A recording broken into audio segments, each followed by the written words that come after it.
Mona Lisa ఎక్కడో తను రుద్రాక్షలు అమ్ముకుంటూ చక్కగా హ్యాపీగా ఉంటున్న తనని సెలబ్రేటింగ్ చేసి సోషల్ మీడియాలో వైరల్ చేసి తనకి లేనిపోని ఆశలన్నీ రేపించి ఇప్పుడు తను హీరోయిన్ చేస్తానని ఒక డైరెక్టర్ తన ఇంటికి వెళ్ళి మరీ తన హీరోయిన్ని చేస్తాను అని చెప్పారు. కానీ తీరా చూస్తే ఆ డైరెక్టర్ ఛాన్స్ ఇస్తాను అది ఇది అని చెప్పి అటు ఇటు తిప్పుతున్నారే తప్పితే ఛాన్స్ అయితే ఇవ్వట్లేదు. తీరా వివరాల్లోకి వెళితే ఆ డైరెక్టర్‌కి సినిమా తీసేంత బడ్జెట్ అయితే లేదు. అలాగే కొత్త ప్రొడ్యూసర్ కూడా ఎవరో తన దగ్గరికి సినిమా తీయటానికి రాట్ల.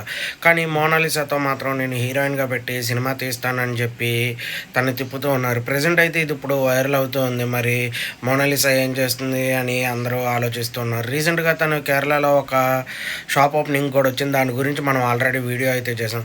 ప్రెజెంట్ అయితే మోనాలిసా ఎలాంటి సినిమాలు చేయట్లేదు. తన్ని పాపం లేనిపోయిన ఆశలన్నీ రేపించి తనని అలా చేసేసారని అనిపించింది. ఎందుకంటే తనకున్న ఫేమ్ కొద్దిగా ఆ డైరెక్టర్‌కి వచ్చిద్ది. ఆ డైరెక్టర్‌తో తిరిగితే అని చెప్పి అలా అనుకోని ఉంటాడు తను. సినిమా అయితే తీసే ఆలోచనలో ఆ డైరెక్టర్ లేడు అని చాలామంది చెప్తూనే ఉన్నారు.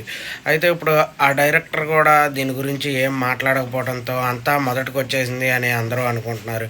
మళ్ళీ మోనాలిసా ఏదన్నా తిరణాల్లో ఎక్కడైనా పూసలు అమ్ముకుంటూ కనిపించిద్దేమో అని అందరూ అంటూ ఉన్నారు. ఎందుకంటే ఇప్పుడు తనకు ఆఫర్స్ అయ్యేమి లేవు. ఏదో చిన్నగా ఆశపడింది సినిమాల్లో ఛాన్స్ వచ్చిద్దని. అది కూడా నాశనం అయిపోయింది కాబట్టి ఇప్పుడేం చేయలేదు తను.